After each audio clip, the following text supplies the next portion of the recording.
대한민국 근현대사를 환경적 세계관으로 알리고 전하는 대한역사문화원의 한국 근현대사 바로 알기 특강입니다. 자유를 위해 싸우다 두 번째 이야기. 교육과 언론을 통해 동포들을 계몽하고 인재를 양성하여 대한의 미래를 준비한 이승만 박사의 이야기입니다. 1913년 2월 3일 아침, 이승만 박사는 하와이 호놀룰루에 도착했습니다. 이 박사는 한인 동포들이 마련해준 푸누이 스트리트 2453번지의 바로 이 집에서 교육자, 언론인, 그리고 독립운동가로서의 하와이 30년의 삶을 시작했습니다. 하와이에 오자마자 이 박사는 가장 먼저 한국교회 핍박을 지필했습니다. 약 2달 동안 백오인 사건에 관련하여 이 박사 자신이 목격한 것, 미국 각 신문에 보도된 자료들, 미국 각 교회에서 대표들을 파송하여 직접 보고된 내용들, 그리고 각 교회들의 월간 잡지들과 미국의 선교회에서 발간한 글들을 바탕으로 백오인 사건 진실과 의미를 정리하여 1913년 4월 한국교회 핍박을 출간한 것입니다. 한국교회 핍박은 모두 5장으로 구성되었는데 제1장 한국교회 핍박에는 일본이 그토록 숨기려 했던 일본의 한국교회 핍박의 실상이 세계에 알려져 일본이 곤란을 겪고 있다는 내용입니다. 제2장 외교상의 관계에서는 일본이 한국교회를 핍박하는 이유가 한국교회 때문에 일본이 외교적으로 난처해졌기 때문이라고 강조합니다. 그리고 제3장 내치상 관계에서는 한국교회가 일본의 식민지 정책의 번번이 방해가 되기 때문에 한국교회를 핍박한다며 8가지 예를 들어 그 이유를 설명하고 있습니다. 제4장 한국 기독교 청년회 YMCA에서는 기독교 청년 활동이 민족의 희망이라고 강조합니다. 제5장 선천학교와 재판의 전말에서는 선천 지역의 학교와 교회가 일제로부터 당한 잔혹한 핍박, 그리고 백오인 사건의 실체가 일제에 의해 조작된 허위 날조 사건이라는 것을 당시 국제사회에 보도된 내용을 인용하여 설명하고 있습니다. 이승만 박사의 한국교회 핍박은 백오인 사건에 관한 정보를 담고 있지만 그렇다고 해서 단순히 일본의 만행에만 초점을 맞추어 일본을 성토하려는 목적이 아닙니다. 이 박사는 책의 서론에 한국교회 핍박을 지필하는 목적을 이렇게 이야기합니다. 이 박사는 일본이 한국교회를 핍박한 것은 교회와 민족과의 깊은 관계 때문이었다라고 서문을 시작합니다. 당연히 관계가 깊죠. 일본이 한국을 통치하는 데 있어 한국교회가 사사건건 방해가 되기 때문입니다. 무릇 무엇인가를 소망하는 사람은 그 소망하는 바를 이루기 위해 일을 하고자 할 것이다. 또한 일을 하고자 하는 자는 그 일의 실상을 알고자 할 것이다. 이는 거꾸로 이야기하면 일을 알아야 올바로 행할 수 있으며 올바로 행해야 소망을 이룰 수 있는 것이다. 만일 알고도 행하지 않는다면 아무런 결과도 얻어지지 못할 것이다. 무릇 이 글을 쓰는 것은 일본의 잘못함을 알리고자 하는 것이 아니라 우리의 잘한 바를 알리고자 함이다. 이 뜻을 알고 행하기를 힘쓰기를 바라며 이 글이 더 나아가 우리 민족 전체에게 유익을 주었으면 하는 바람이다. 이 박사는 한국인들이 일본의 부당함을 알리고 싶고 또 일본으로부터 벗어나 독립을 소망한다면 지금 우리에게 닥친 일의 원인과 실체, 그리고 이 절박한 상황을 벗어날 바른 방법을 알고 제대로 행동하라는 것입니다. 이 박사는 일본의 만행이나 곱씹으며 원망하고 불평하는 것은 우리의 살 길이 아니라고 말합니다. 오히려 앞으로 우리가 무엇을 어떻게 하는지 우리의 처신이 중요하다는 것이죠. 그래서 한국교회 핍박을 통해 앞으로 우리가 무엇을 어떻게 해야 하는지 말하겠다는 것입니다. 이 박사는 한국교회의 존재 자체가 외교와 내치 두 가지 차원에서 일본에게 위협이 된다고 했습니다. 외교상 관계를 설명하는 부분에서 이 박사는 다음과 같이 이야기합니다. 한국교회 지도자들이나 서양 선교사들, 외국교회 방문객들은 실상 정치적 간섭을 하려거나 배일 사상을 가지고 있는 것이 아님에도 한국에 교회가 있다는 이유 하나 때문에 한국의 정치 상황을 외국에 있으면서도 알게 되는 것이며 세계의 정의를 한국으로 이어지게 하는 것이다. 일본은 이렇게 외교적 관계가 얽혀 있기 때문에 한국 교회를 싫어하는 것이다. 한국 교회의 시작은 서양 선교사들에 의해서였습니다. 그 선교사들은 여전히 한국 교회 안에 있었고 자신을 파송한 나라 선교부에 한국 교회의 사정과 형편을 보고하고 있었을 것입니다. 선교사들이 스파이 같은 첩보 활동을 한 것은 아닙니다. 하지만 선교사들은 선교 활동을 보고하고 그에 따른 기도 제목과 자신의 삶을 나누는 가운데 선교사 본인이 원하든 원치 않든 이 한반도의 실상도 함께 전달된 것이죠. 기독교 세계관을 가진 서구 유럽의 나라들은 선교사들이 보내준 선교 보고에서 천황을 신으로 숭배하는 일본에 대해 듣게 되었을 것입니다. 그리고는 일본과 자신들이 신앙과 정치적 견해가 다르다는 것을 알게 될 것이고 일본을 보는 시각이 달라지고 일본과의 관계에도 영향이 미치겠죠. 때문에 일본이 한국 교회를 싫어한다는 것입니다. 이승만 박사는 외교적 관계뿐만 아니라 일본이 한국을 통치하는데도 한국 교회가 걸림돌이 되기 때문에 일본이 한국 교회를 핍박하는 것이라며 그 이유를 8가지 예를 들어 설명합니다. 첫째, 교회는 한인들이 자유로 회집하는 곳이며 대체로 사람들이 함께 회집하면 자연히 공론이 생기며 단체되는 세력이 생긴다. 당시 일본은 강압적인 통치 방법으로 한반도를 통제하고 있었습니다. 한일 합방 이후 일본은 4, 5인 이상 모이는 단체를 결성할 때 반드시 조선 총독부의 허가를 받도록 했습니다. 이렇게 집회의 자유를 억압받는 상황 속에서 주로 서양 선교사들이 연관된 교회는 사람들이 자유롭게 모일 수 있는 장소였습니다.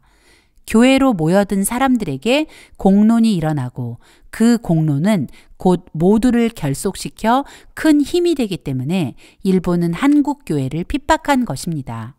둘째, 이 교회 안에는 활동력이 많기 때문이다. 지난 과거를 돌아보면 조선은 스스로 서지 못하고 누군가의 의지에 왔다고 이 박사는 말합니다. 조선은 명나라에 기대다가 명이 망하자 청나라에 그리고 러시아에 기대고 일본에 기대다가 나라를 빼앗겼습니다. 이쯤 되면 절망감에 빠져 있어야 하는데 한국 교회는 절망감에 빠진 것이 아니라 오히려 누군가에게 기대려는 지난날의 습관을 벗어버리고 스스로 일어서기 시작하고 소망을 품고 뭔가를 하려고 자꾸만 꿈틀거리며 일본을 긴장하게 만들었습니다. 그런 이유로 일본은 한국 교회를 핍박한 것입니다. 셋째, 교회는 합심하는 능력이 있다. 이 박사는 조선은 이제껏 하나 되지 못했다고 지적합니다. 그러나 기독교의 복음이 전해지고 기독교인이 된 사람들은 이전에 자기 자신만을 위해 이기적으로 살고 남을 해치면서까지 자신이 살고자 했던 모든 것을 회개하고 다른 사람을 먼저 생각하는 이타적인 사람으로 변화되었습니다. 그렇게 변화된 사람들은 서로가 서로를 위하고 섬기며 하나가 되는 놀라운 변화를 맞이했고 마치 한 몸처럼 움직이는 교회는 일본의 내치의 최대 걸림돌이었을 것이 분명합니다. 넷째, 교회를 통해 국민의 원기가 유지되기 때문이다. 이 박사는 이 항목을 설명하면서 이렇게 말합니다. 일본은 나라를 팔아먹은 대신들을 두려워하지 않는다. 또 아무것도 모르고 자기밖에 모르는 일반 백성도 두려워하지 않는다. 또 주색 잡기에 빠져 나라야 어찌 되든 말든 하는 이들도 두려워하지 않는다. 그러나 교회의 높은 도덕적 가르침은 사사건건 일본의 이익과 대치되었다. 네, 맞습니다. 기독교는 나라에 대한 의무와 책임감을 확고히 해주기 때문에 거룩한 기독교인이 많아지면 책임감 있는 거룩한 국민이 많아지는 것이죠. 그렇기 때문에 일본은 한국 교회가 몹시 싫었을 것입니다. 다섯째, 교회는 청년 교육에 힘쓰기 때문이다. 일제가 조선을 점령하고 모든 학교가 일본의 통제 아래 들어가게 되었습니다. 하지만 교회의 주일학교와 교회가 세운 학교들은 한국 젊은이들을 깨울 교육을 멈추지 않았습니다. 이 박사는 만약 교회가 없었다면 우리 아들, 딸들의 미래는 사라졌을 것이다 라고 말하며 이런 교회의 역할 때문에 한국 교회가 일본에 대한 핍박 대상이 되었다고 말합니다. 여섯째, 교회는 우상을 섬기지 않는다. 그래서 일본 천황을 따르지 않는다. 일본의 속마음이 온 세상의 천황 숭배였다는 것을 기억하시죠? 때문에 한국교회는 도저히 일본의 통치를 받아들일 수 없었고 일본은 더 깊이 한국교회를 증오했습니다. 일곱째, 선교사들의 도의적 영향력이 조선에 확장되었기 때문이다. 선교사들은 자신들이 가지고 있는 모든 것을 조선을 위해 헌신했고 자신들이 제일 좋아하는 것을 조선에 주려고 온 힘을 다했습니다.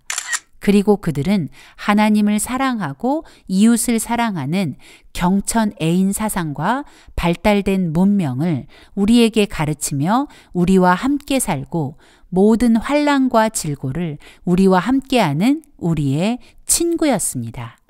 그래서 일본은 끊임없이 선교사들을 중상모략하고 조선에서 쫓아내려고 했던 것이죠. 백오인 사건 당시 음모 격려자로 지목된 서북지방 선교사들, 일본에 의해 수도 없이 추방당한 선교사들이 바로 그 증거입니다. 마지막으로 혁명 사상의 풍조가 동양에 전파되기 때문이다. 기독교는 한국뿐만 아니라 동양의 모든 나라로 퍼져나가게 될 것이기 때문에 대동아 공영을 내세우며 아시아 전체를 식민지로 만들고자 했던 일본은 당연히 한국교회가 두려움의 대상이 될 수밖에 없는 것입니다. 이 박사는 이렇게 결론을 내립니다. 앞으로 조선을 살릴 길은 지식과 실력을 쌓는 것이고 기독교다. 이 박사는 기독교인이 된 이후 자신을 인도하시는 하나님의 놀라운 손길을 경험했습니다. 그리고 이렇게 확신에 찬 고백을 하는 것입니다. 한국교회 핍박은 한인 동포들에게 나라와 동포들이 처한 상황과 그 원인 그리고 대안을 알려주는 교본 같습니다. 한국교회 핍박은 우리의 현실을 직시하게 합니다. 그리고 일본에게 왜 우리가 독립을 해야 하는지 그것을 어떻게 말로 표현해야 하는지 아주 똑똑히 가르쳐 줍니다. 아마도 그 당시 동포들은 이 책을 읽고 이승만 박사의 가이드라인에 따라 자신들이 살고 있는 곳곳에서 한국교회를 구하기 위해서라도 한국의 독립에 관심을 가지라고 외쳤을 것만 같습니다. 이 박사는 이렇게 한국교회 핍박을 시작으로 동포들을 깨우며 하와이 30년의 삶을 시작하고 있었습니다. 1913년 4월 한국교회 핍박 출판을 마친 이승만 박사는 하와이 여러 섬에 흩어져 사는 한인 동포들을 만나기 위해 1913년 5월부터 7월까지 약 2달간 하와이 군도의 마우이 섬 및 카우아이 섬을 대한인 국민의 하와이 지방 총회장 박상아와 대한인 국민의 총무 안영경과 함께 방문하여 한인 동포들을 만나 한인 동포들의 삶을 돌아보았습니다. 다음 해인 1914년에는 하와이 섬들을 여행하며 만난 동포들의 이야기를 하와이 섬 여행기라는 제목으로 태평양 잡지에 연재하기도 했죠. 이승만 박사는 이 여행에서 기독교인 동포들에 대한 현지인들의 평판을 들으며 자신이 한성 감옥에서 이야기한 거룩한 성도가 거룩한 국민이 된 그 예를 직접 목격하고 1914년 태평양 잡지 6월호에 하와이 한인들의 종교상 형편이라는 제목의 글에 다음과 같은 그 일화를 실었습니다. 이 박사가 한 사탕수수 농장의 주인과 나눈 대화입니다. 이승만 박사는 농장 주인에게 저 사탕수수 농장에서 일하는 한인들은 다 기독교인이라서 성실합니다. 라고 말했습니다. 그러자 농장 주인은 그들이 기독교인인 줄은 몰랐는데 한국인들이 일하는 그 농장은 다른 어떤 나라에서 온 사람들이 일하는 농장보다 생산량이 많다는 것은 알고 있습니다. 라고 말했죠. 이 박사는 곧이어 좋은 교인은 좋은 일꾼이 되는 법이죠. 라고 말했고 농장 주인 역시 그 말에 동의했습니다. 그러더니 농장 주인은 그 한국인들이 기독교인이라는 것을 알고는 한인 동포들이 예배를 드릴 수 있도록 예배 장소를 제공하기도 했다고 합니다. 길게 설명되어 있지는 않아도 그 농장에서 일하던 한국인들의 성실함이 고스란히 느껴지는 일화입니다. 이 박사가 한성 감옥에서 말한 거룩한 성도가 거룩한 국민이 된다는 그 말이 바로 이런 것이죠. 기독교인이 된다는 것은 새롭게 태어난 것과 같습니다. 완전히 달라지죠. 그리고 자신뿐만 아니라 다른 사람도 변화시키는 놀라운 일들이 계속 일어나게 됩니다. 이 박사는 글의 말미에 당시 한인들이 흩어져 살던 여러 지역을 거론하며 그들이 기독교를 근본 삼아서 모든 일에 성실함과 정직함으로 성과를 내고 있다고 말하며 한인들이 기독교를 근본으로 삼는다면 우리 민족의 미래에 영적으로나 육적으로나 복을 누릴 것을 확신한다고 말했습니다. 이 박사의 이 고백은 실제가 되었습니다. 대한민국 근현대사를 찬찬히 살펴보면 기독교가 조선에 들어와 조선 백성을 거룩한 성도로 만들었고 그들과 그 후손은 거룩한 국민이 되어 오늘의 대한민국이 탄생할 수 있었던 것입니다. 하와이 동포들의 삶을 구석구석 살핀 이 박사는 언론 및 출판, 교육, 그리고 교회를 중심으로 동포들을 깨워야 한다는 결론에 내리게 되었고 출판과 언론을 통해 동포들을 깨우기 시작했습니다. 당시 하와이 한인사회의 언론과 출판은 두 가지 매체가 담당하고 있었는데 하나는 대한인 국민의 하와이 지방총회가 발행하는 기간지 신한국보였고 다른 하나는 하와이 감리교회가 발행하는 포와 한인교보였습니다. 그러나 1913년 여름 포와 한인교보가 폐간되었고 그 소식을 들은 이 박사는 1913년 9월 태평양 잡지를 창간해 포와 한인교보의 역할을 이어가며 하와이에 사는 한국 동포들을 비롯해 미주 그리고 전 세계에 흩어져 있는 동포들을 깨우기 위한 중요한 도구가 되었습니다. 태평양 잡지는 중간에 가끔 결호가 있기는 했지만 꾸준히 발행되었습니다. 그러다 1930년 12월 13일자로 20쪽 안팎의 주간지 태평양 주보로 그 형태를 바꾸었습니다.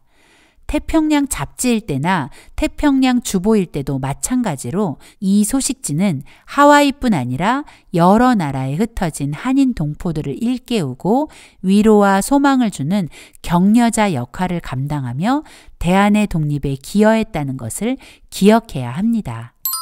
이승만 박사는 한성 감옥에서 썼던 독립정신과 청일정기를 하와이에서 출간했습니다.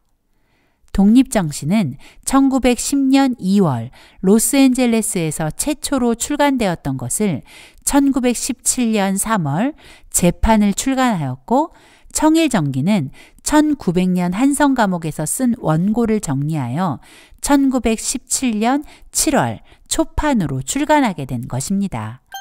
이 박사는 언론과 출판이라는 매체를 통해 동포들이 어떻게 살아가야 하는지를 스스로 고민하고 자신의 사명을 깨닫기를 바랬습니다. 그리고 동포 한 사람 한 사람이 독립의 중요성을 깨닫고 자신이 대한의 독립을 위해 헌신해야 한다는 책임감을 가진 거룩한 국민이 되길 바라면서 글로 동포들을 깨운 것입니다. 이승만 박사는 언론, 출판과 더불어 교육에 아주 많은 공을 들였습니다.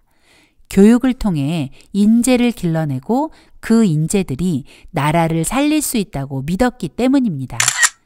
이승만 박사가 하와이에 오게 된 중요한 이유 중 하나가 바로 한인기숙학교의 교장직을 제안받았기 때문이었죠. 이 학교의 공식 명칭은 한인 남학생 기숙학교로 1906년부터 미 감리교회가 운영해온 학교였습니다. 이 박사가 하와이에 온 지 약 6개월이 지난 8월 26일 이 박사는 한인 기숙학교의 교장으로 임명되어 본격적인 한인 동포 교육에 돌입합니다.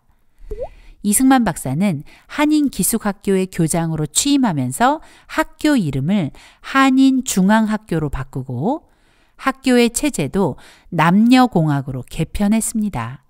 이 남녀공학이 한국인이 다닌 학교 중 국내와 국외를 통틀어 최초의 남녀공학이었다는 사실.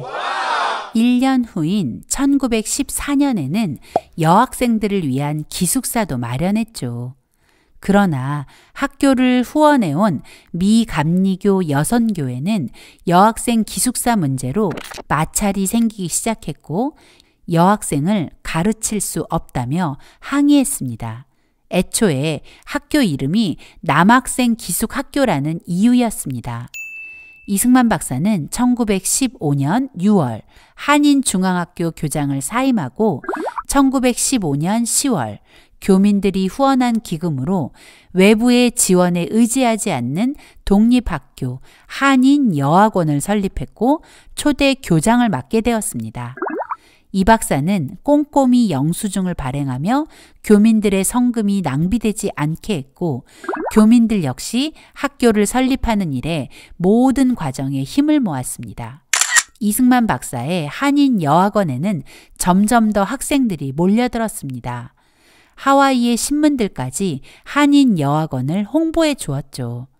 이 박사는 학교의 로고까지 직접 제작하였고 하와이에서 열리는 국제 퍼레이드에도 참석하는 등 활동의 범위도 넓혀나가며 점점 유명세를 타기 시작했습니다. 한인중앙학원에 다니던 남학생들의 부모님들은 앞다투어 자신의 아들도 한인여학원에 입학시켜줄 것을 요청하는 지경까지 이르게 되었죠. 결국 1918년 1월이 되면서 한인중앙학교 남학생들도 대거 전학을 와서 학교는 여학교에서 남녀공학으로 개편되었고 남녀공학이 된 한인여학교는 1918년 9월 학교 이름을 한인기독학원으로 바꾸고 발전을 거듭하게 됩니다. 불어난 학생과 남학생들 기숙사까지 마련하자면 당시의 학교 부지로는 너무 좁았습니다. 그래서 마침 폐교된 하와이 현지 학교인 알리올라니 학교를 빌려 한인 기독학원의 새 교사로 사용되게 되었죠. 이 사진이 바로 알리올라니로 교사를 옮긴 한인 기독학원의 초창기 모습입니다. 사진 중앙에 아직 알리올라니라는 하와이 학교 현판이 그대로 남아있는 것이 보이시죠?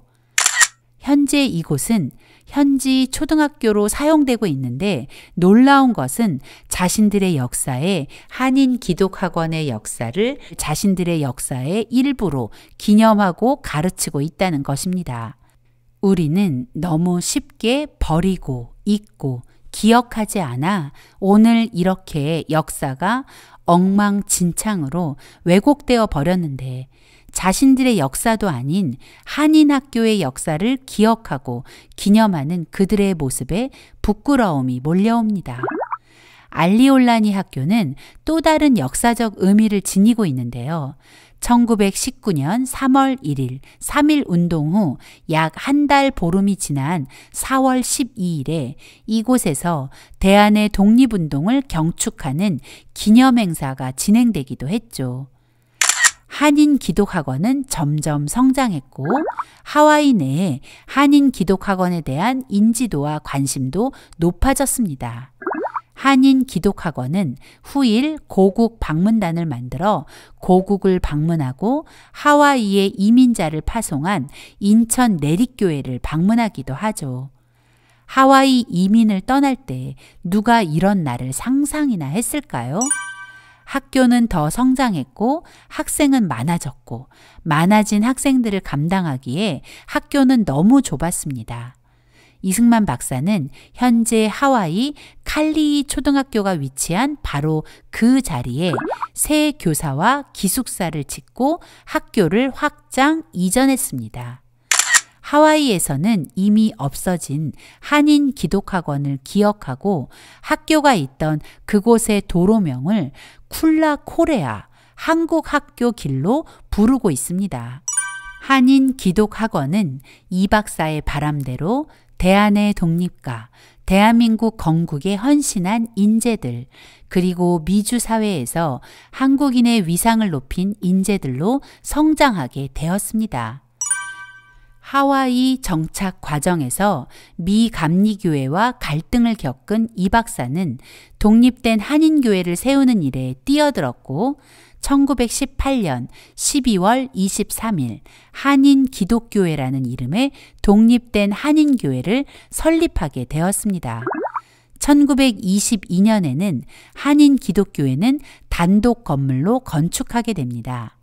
그렇게 하와이 한인 기독교회는 현재까지 이어지고 있습니다. 결국 이 박사는 하와이에서 한국교회가 독립할 수 있음을 실제로 증명해 보인 것입니다. 또한 이승만 박사는 1913년 호놀룰루 YMCA 명예이사가 되었습니다. 하와이 한인 동포는 하와이 소수민족 가운데 2%를 넘지 못하는 상태였기에 이 박사는 우리 동포들이 하와이 사회에서 동등한 활동을 할 수 있도록 하기 위해 더 그런 선택을 한 것입니다.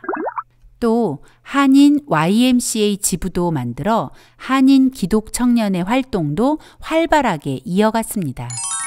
이승만 박사는 당장 눈앞에 보이는 것에 흔들리는 사람이 아니었습니다. 그의 눈은 더 먼 곳에 닿아 있었습니다. 그래서 교육과 언론을 통해 먼저 인재를 양성하는 것이 나라를 살리는 가장 빠른 길이라고 확신한 것입니다. 형편과 사정을 살펴 단체를 결성하고 교육과 출판에 힘써 지식과 실력을 배양하는 한편 영문을 배워 미국인과 소통하고 교회와 사회의 좋은 친구를 많이 얻어 세력을 넓히며 의로운 일을 힘써 행함으로 미국 정부와 여론의 동정을 얻은 다음 미일 개전의 기회를 기다려 대업을 도모하자. 이 박사의 이 고백은 그의 교육과 언론 출판에 대한 열심의 이유를 잘 설명해 주고 있는 것입니다.